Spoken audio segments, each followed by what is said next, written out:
Hello guys, ఎలా ఉన్నారు అందరూ? Welcome back to my channel.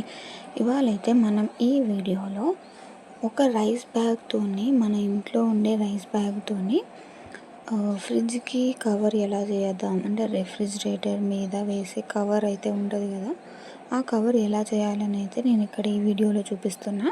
And నేను ఆల్రెడీ ఇది షార్ట్ వీడియో అయితే పెట్టాను. చూడకపోతే ఎవరైనా చెక్అవుట్ చేసి నా యూట్యూబ్ ఛానల్లో ఉంటుంది. అండ్ ఈ వీడియోలో నేను మొత్తం కటింగ్ అండ్ స్టిచ్చింగ్ అంతా అయితే చూపిస్తా.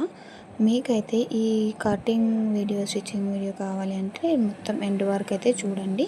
అండ్ నాకైతే ఇక్కడ కొంచెం చినిగిందనమాట ఈ ఇదైతే రైస్ బ్యాగ్. సో అందుకనైతే నేను ఈ రైస్ బ్యాగ్ అయితే యూజ్ చేస్తున్నా. అండ్ నేనైతే ఈ క్లాత్ అయితే యూజ్ చేస్తున్నా, రెడ్ కలర్ది. బట్ ఆ రెడ్ కలర్ది నేను యూజ్ చేస్తే నాకు సరిపోదు అనిపించి నేను మళ్ళీ వేరే క్లాత్ అయితే యూజ్ చేద్దామని వేరే క్లాత్ అయితే యూజ్ చేస్తున్నాను. మనకైతే క్లాత్ వచ్చేసి ఫస్ట్ థింగ్ ఒక 1.5 మీటర్ అయితే కంపల్సరీ పడుతుంది అనమాట. అంటే 1.5 మీటర్ మీకు ఏదైనా క్లాత్ వేస్ట్ క్లాత్ ఉంటే ఆ క్లాత్ అయితే యూజ్ చేయండి. ఇంకా 2 మీటర్స్ కూడా మేబీ పట్టవచ్చు. సో 2 మీటర్స్ క్లాత్ అయితే మీరు తీసుకున్నారు అంటే దాంతో మొత్తం ఫుల్గా మనకైతే సరిపోతుంది. సో ఇక్కడ నేను రైస్ బ్యాగ్ ఎలా కట్ చేయాలని అయితే నేను చూపిస్తున్నాను చూడండి. ఫస్ట్ థింగ్ అయితే మనం రైస్ బ్యాగ్ని ఇలా మిడిల్లోకి కట్ చేసి అయితే దాన్ని అయితే ఓపెన్ చేసుకోవాలి. ఓపెన్ చేసుకున్న తర్వాత మనం దీన్ని మొత్తం అయితే యూజ్ చేస్తామండి. రైస్ బ్యాగ్ని అయితే మొత్తము ఎలా యూజ్ చేస్తామని అయితే నేను ఇక్కడ చూపిస్తాను చూడండి. అండ్ ఇక్కడ నేను 45 ఇంచెస్ అనేది పెట్టాను కదా, అది వచ్చేసి విడ్త్ అనమాట. మొత్తం విడ్త్ అంటే సైడ్కి పాకెట్స్ ఇవన్నీ వస్తాయి కదా మనకి ఫ్రిడ్జ్కి, అవి కూడా కవర్ అయిపోతాయి అన్నమాట దీంట్లోనే. అండ్ హైట్ వచ్చేసి 25 ఇంచెస్ అనమాట. ఏ రిఫ్రిజిరేటర్కి అయినా ఈ సైజ్ అయితే కంపల్సరీ సరిపోతుంది. అండ్ ఇదే సైజ్ అయితే మీరు పెట్టుకొని సేమ్ ఇలానే స్టిచ్చింగ్ అనేది అయితే మీరు చేయవచ్చు.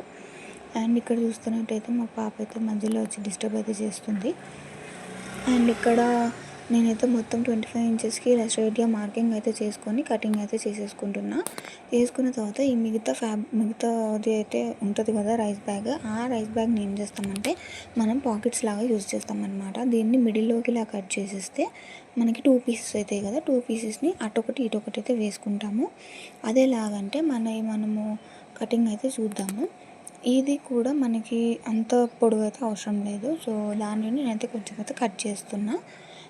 అది ఎంత కట్ చేస్తున్నా అంటే 8 ఇంచెస్కి అయితే నేనైతే కట్ చేసుకుంటున్నా. అది 25 ఇంచెస్ ఉంటుంది, మీరు గుర్తుపెట్టుకోండి విడ్త్ అయితే. అండ్ హైట్ వచ్చేసి 8 ఇంచెస్ అనమాట. హైట్ 8 ఇంచెస్ పెట్టుకుంటే మనకి కరెక్ట్గా సరిపోతుంది పాకెట్స్కి. మరీ 9 ఇంచెస్ 10 ఇంచెస్ పెట్టుకుంటే మనం చెయ్యి దాంట్లో లోపలికి పట్టదు అనమాట. సో 8 ఇంచెస్ ఆర్ 7 ఇంచెస్ అయితే మనకు కరెక్ట్గా సరిపోతుంది. 7 ఇంచెస్ అయితే మరీ ఇంకా చిన్నగా అవుతుంది కాబట్టి ఇంకా మనకి చెయ్యి పెట్టడానికి అయితే ఈజీగా ఉంటుంది లోపల. అండ్ ఇప్పుడైతే కటింగ్ అయితే అయిపోయింది, మనం స్టిచ్చింగ్లోకి వెళ్ళిపోదాము. స్టిచ్చింగ్ అయితే ఇక్కడ మొత్తం మనము ఫ్యాబ్రిక్ కట్ చేసుకున్నాం కదా, కట్ చేసుకున్న ఫ్యాబ్రిక్ అయితే మొత్తాన్ని మనం ఫస్ట్ 4 సైడ్స్ అంటే 4 కార్నర్స్కి మనం ఫస్ట్ అయితే జెయింటింగ్ అనేది చేసేసేయాలి. చేసిన తర్వాత ఏం చేయాలి అనేది నేను చూపిస్తాను చూడండి. ఇక్కడ మనం మొత్తం క్లాత్ అయితే ఇలా నేను ఫస్ట్ 4 సైడ్స్ మొత్తం క్లాత్కి అయితే స్టిచ్చింగ్ అనేది చేసుకుంటున్నా. 4 సైడ్స్ చేసుకున్న తర్వాత మనం పాకెట్స్కి కూడా జాయిన్ చేసుకోవాలి. అండ్ ఇక్కడ మీకు చూస్తున్నట్టయితే నేను వేరే ఫ్యాబ్రిక్ అయితే యూజ్ చేస్తున్నా. ఈ ఫ్యాబ్రిక్ మీరు గుర్తుపట్టే ఉంటారు, కేసీఆర్ గారు ఇచ్చిన శారీ మీదనమాట. అప్పట్లో బ్లౌజ్ పీస్ అయితే అలాగే ఉండిపోయింది. సో ఆ బ్లౌజ్ పీస్ని అయితే నేను ఇక్కడ ఇలా యూజ్ చేస్తున్నా. మనకి కార్నర్కి చూస్తున్నారు కదా, ఇక్కడ కార్నర్కి నాకు కొంచెం ఫ్యాబ్రిక్ అయితే సరిపోకపోవడం వల్ల మళ్ళీ ఇంకా చేంజ్ చేయాలా అనే అవసరం లేదు, ఎందుకంటే అది పాకెట్స్లోకి వెళ్ళిపోతుంది కాబట్టి ఏం కనిపించదు. దాని మీద మనకి ఇప్పుడు పాకెట్స్ వస్తాయి, ఫ్రిడ్జ్కి పాకెట్స్ ఉంటాయి కదా, ఆ పాకెట్స్ అయితే వస్తాయి. సో మనకి ఏం ప్రాబ్లం ఉండదు అని చెప్పేసి అయితే నేనైతే అలానే స్టిచ్చింగ్ అనేది అయితే చేసేస్తున్నా. ఇలా 4 కార్నర్స్కి అయితే మనం ఫస్ట్ అయితే స్టిచ్చింగ్ అనేది చేసేసుకోవాలి. చేసుకున్న తర్వాత పాకెట్స్కి కూడా జాయింటింగ్ అనేది చేసుకోవాలి. సేమ్ క్లాత్ మీరు కావాలనుకుంటే front and back 2 sides rice bag అనేది కనిపించకుండా ఫ్యాబ్రిక్ అనేది అయితే స్టిచ్చింగ్ అనేది చేసుకోవచ్చు. చేసుకున్న తర్వాత మళ్ళీ మనము పాకెట్స్ అయితే జాయిన్ చేసుకోవాలి.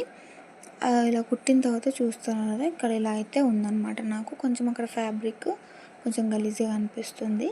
ఇదైతే చూస్తాను కదా పాకెట్ అనమాట. పాకెట్ వచ్చేసి నాకు 25 ఇంచెస్ విడ్త్, హైట్ వచ్చేసి 8 ఇంచెస్ అయితే ఉంది. దీన్ని కూడా మళ్ళీ మనం ఫ్యాబ్రిక్ అయితే జెయింటింగ్ అనేది చేసిన తర్వాత అయితే మనకి ఇలా కొంచెం ఫ్యాబ్రిక్ అయితే మిగులుతుంది. మిగిలిన ఫ్యాబ్రిక్ని అయితే మనము కట్ చేసేసుకోవాలి. అదంతా అయితే అవసరం లేదు. సేమ్ ఇలాగే ఇప్పుడు దీన్ని ఎలాగైతే స్టిచ్చింగ్ అనేది చేస్తున్నామో ఇంకొక క్లాత్ అంటే ఇంకొక పాకెట్ని కూడా మనం సేమ్ అలాగే అయితే స్టిచ్చింగ్ అనేది చేసుకోవాలి. మీరు వీడియో ఎండ్ వరకు చూస్తేనే మీకు వీడియోలో ఏముందనేది అయితే కంటెంట్ అర్థమవుతుంది. సో స్కిప్ చేయకుండా వీడియో ఎండ్ వరకు అయితే చూసేయండి. చాలా ఈజీగా అయితే స్టిచ్చింగ్ అనేది చేసేయచ్చు. మన ఇంట్లో ఉన్న మిషన్తో, మన ఇంట్లో ఉన్న రైస్ బ్యాగ్తో, వేస్ట్ క్లాత్తోనైతే మనకి మంచిగా ఒక 100 రూపీస్ 150 రూపీస్ అయితే సేవ్ చేసుకోవచ్చు. మన ఇంట్లో రైస్ బ్యాగ్స్ ఎలాగో ఉంటూనే ఉంటాయి. ఎలాగో మనం రైస్ తెచ్చుకుంటాం, రైస్ తింటాం. సో రైస్ బ్యాగ్ అయితే ఎలాగో మిగిలిపోతూనే ఉంటుంది. అది వేస్ట్గా పాడేసే బదులు లేకపోతే ఇంకా వేరే దేనికైనా యూజ్ చేసే బదులు ఇలా మనం యూజ్ చేసుకుంటే ఈజీగా ఉంటుంది, బాగుంటుంది అని చెప్పేసి అయితే నాకైతే అనిపించింది. ఈ DIY మీకు ఎలా అనిపించిందో మీరైతే నాకైతే కామెంట్ చేసేయండి. అండ్ ఇక్కడ చూస్తున్నారు కదా కొంచెం క్లాత్ మిగులుతుంది అని చెప్పినా కదా, ఆ క్లాత్ అయితే నేను ఇక్కడ కట్ చేసుకున్నా. దీన్ని కూడా 4 సైడ్స్ అయితే జాయిన్ చేసుకోవాలి. 4 సైడ్స్ జాయిన్ చేసుకున్న తర్వాత మళ్ళీ మనము ఇది 2 సైడ్స్ ఇలాగే జాయిన్ చేసుకున్న తర్వాత మళ్ళీ మనము మెయిన్ ఫ్యాబ్రిక్ మీదనైతే ఇలా మనం స్టిచ్చింగ్ అయితే చేసేయాలి. ఎలా చేయాలని నేను ఇక్కడ చూసారు కదా, 2 పాకెట్స్ అనమాట. ఇక్కడ ఒకటి అండ్ అక్కడ ఒకటి ఇలా మొత్తం జాయిన్ చేసిన తర్వాత మనమైతే ఇంకా సైడ్కి పోగులు అనేవి రాకుండా ఇలా ఒక క్లాత్ అయితే జాయిన్ చేసుకోవాలి. అది ఎలా అంటే ఇక్కడ మీరు చూస్తున్నారు కదా, స్టిచ్చింగ్ చేసిన తర్వాత ఇలా మనకైతే ఓపెన్గా కనిపిస్తుంది పాకెట్. ఇలా ఓపెన్గా ఉంటే కనుక కరెక్ట్గా వచ్చినట్టు అనమాట. లేదు క్లోజ్ అయిపోయింది అంటే ఇంకా అది తప్పు. చూస్తున్నారు కదా మీరు, నేను కరెక్ట్గా ఈజీగా చూపిస్తున్నా, మీరు వీడియో ఎండ్ వరకు చూడండి. అండ్ ఇలా కుట్టిన తర్వాత మొత్తం అయితే ఓవరాల్గా ఇలా ఉంటుంది. మీకు చూపిస్తాను నేను స్టిచ్చింగ్ చేసిన తర్వాత. చూడండి ఇలా సైడ్కి కూడా మనము పాకెట్స్ అనేవి బయటికి రాకుండా ఫస్ట్ అయితే మొత్తం స్టిచ్చింగ్ అనేది చేసేసుకోవాలి. చేసేసుకున్న తర్వాత పోగులు రాకుండా మనము ఒక చిన్న క్లాత్ అయితే తీసుకోవాలి. ఒక 4 ఇంచెస్ క్లాత్ అలా తీసుకొని దాన్ని మళ్ళీ మనము ఆ 4 కార్నర్స్కి అయితే స్టిచ్చింగ్ అనేది చేసేసుకోవాలి. చేసేసుకుంటే ఇంకా మనకి ఫినిష్ అయిపోయినట్టే అక్కడి వరకు. దీని తర్వాత కూడా మనకి ఇంకా చాలా కొంచెం అయితే ప్రాసెస్ ఉంటుంది. ఆ ప్రాసెస్ ఏంటనేది చూసేయండి. ఇక్కడ చూస్తున్నారు కదా, ఇప్పుడు మొత్తం స్టిచ్చింగ్ చేసిన తర్వాత ఇలా అయితే ఉంది. ఇప్పుడు ఈ 4 కార్నర్స్కి మనం అయితే ఇలా కొంచెం క్లాత్ అయితే తీసుకొని ఇలా ఫోల్డింగ్ అయితే చేసుకోవాలి. అది కూడా ఎలా చేయాలనేది నేను చూపిస్తాను. ఇలా ఫస్ట్ ఒక పీస్ అయితే స్టేన్ చేసుకున్న తర్వాత దీన్ని ఇలా ఫోల్డ్ చేసుకొని ఒక కుట్టు అయితే వేసేసుకుంటూ వచ్చేసేయాలి. వచ్చేసిన తర్వాత మన పాకెట్స్ కూడా ఉన్నాయి కదా, పాకెట్స్కి కూడా పోగులు అనేవి రాకుండా మీరు మళ్ళీ సేమ్ అలానే క్లాత్ ఉల్టా అనేది చేసేసేయాలి పోగులు రాకుండా. దాని తర్వాత మనం పాకెట్స్ అనేవి చేసుకోవాలి. ఎలా అంటే అవి కూడా నేను చూపిస్తాను ఇక్కడ. అవి కూడా ఒక ఇంచెస్ అయితే నేను తీసుకొని అయితే మార్కింగ్ అనేది చేసుకుంటున్నా. నార్మల్గా అయితే మనం 3 పాకెట్స్ అయితే వస్తాయి కదా బయట దొరికే రెడీమేడ్కి. సో నేను కొంచెం డిఫరెంట్ ఉండడానికైతే కొంచెం 4 పాకెట్స్ అయితే చేసిన. ఒక్కొక్కటి 6 ఇంచెస్ అలా పెట్టుకున్నా.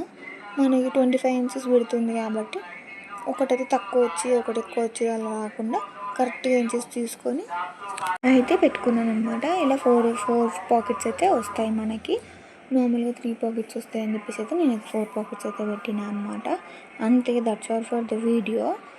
ఇది ఇన్సైడ్ కూడా సేమ్ అలాగే కుట్టేసినామంటే ఇంకా మనకి ఇలా అయితే రెడీ అయిపోతుంది. సో మీరు ఇలాంటి DIY చేయాలనుకుంటే వీడియో చూసి చేసేయండి. బాయ్.